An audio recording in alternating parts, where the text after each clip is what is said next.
When we lived overseas, we quickly became accustomed to the cultural routine of a daily quiet time. Each workday, people would return home for the lunch hour. Then there was supposed to be a time for a short rest before returning back to work or school. Now that we live in the US, that custom has become nearly impossible for the rest of my family. But I still love an afternoon quiet time. I set my alarm for 10 to 15 minutes, turn off my phone, and rest. After working hard through the morning with all its traffic noises, errands, conversations, podcasts, music, the sound of silence is a blissful invitation that quickly entices me to sleep. Silence can be a gift. But there was also a time, especially when we were overseas, when I was feeling particularly lonely, and silence felt more like an enemy. It felt like it was threatening to swallow up my happiness, my personality, and my energy. I just wanted to go to sleep and escape the sadness that I felt. Normally, life has a way of balancing out the noise in the quiet times and presenting them to us at the times we need them. Morning activities at home require the family to communicate increasingly as the coffee sets in and breakfast fills our bellies and wakes up our minds.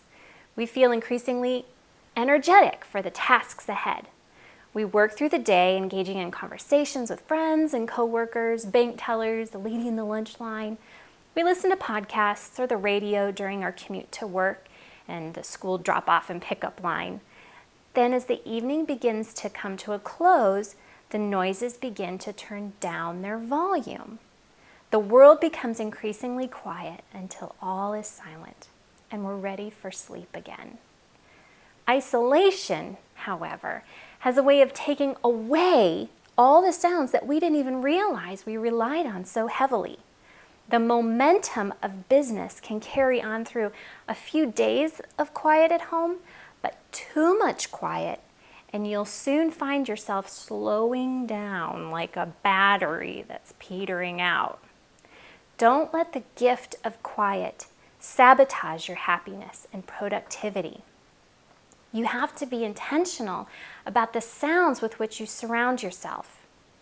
We were made for human contact, so we were made for sound. Take some time to consider the routines that you're now reimagining and implementing for yourself and your family. When do you need sound? What kind of sound would be most beneficial for the given activity? How long should the sounds be? An excellent example of this, of sound control, is my personal exercise playlist. Maybe you have one too. I like to start my exercise routine with the same quiet song every time. It's so familiar that as soon as the song begins to play, my body seems to just automatically start my stretching routine. And as my muscles start to warm up and I increase the intensity of the workout, I also increase the volume and the beat of the songs. It's difficult to work hard and fast to a ballad. The rhythms need to get faster as my heart rate goes up.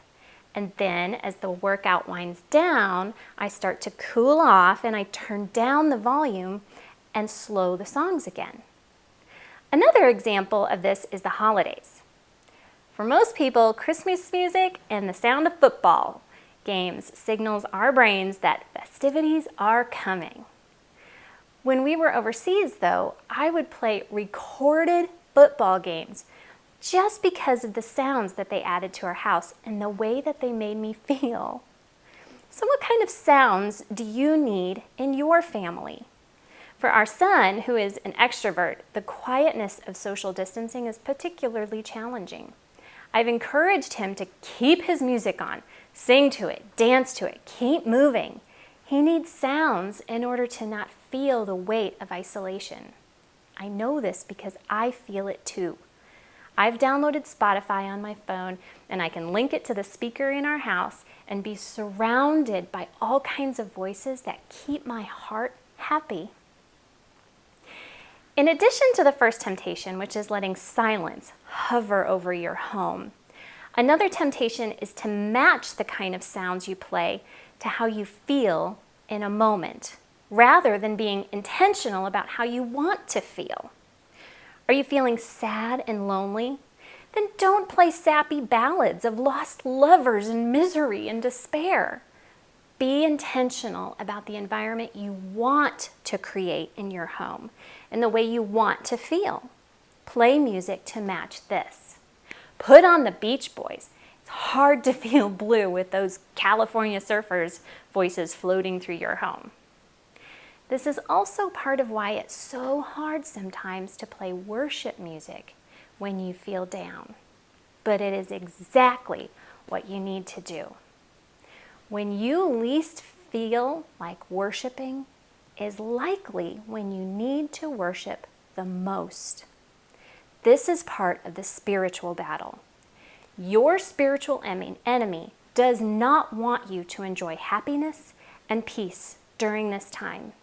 He's winning when you allow isolation to steal your joy. Don't let it.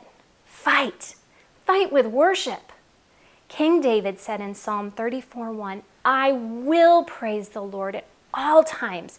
His praise will be continually on my mouth.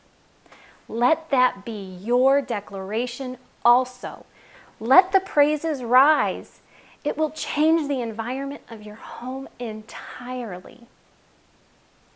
Here's a third sound temptation. As humans, we're naturally drawn to disaster. We don't like it, but we're naturally curious and constantly want the updates. But filling our minds and our homes with a constant stream of media and news that the networks are more than happy to dish out will only feed negativity. The sounds of the news will undoubtedly breed more fear, worry, anxiety, and leave you emotionally exhausted.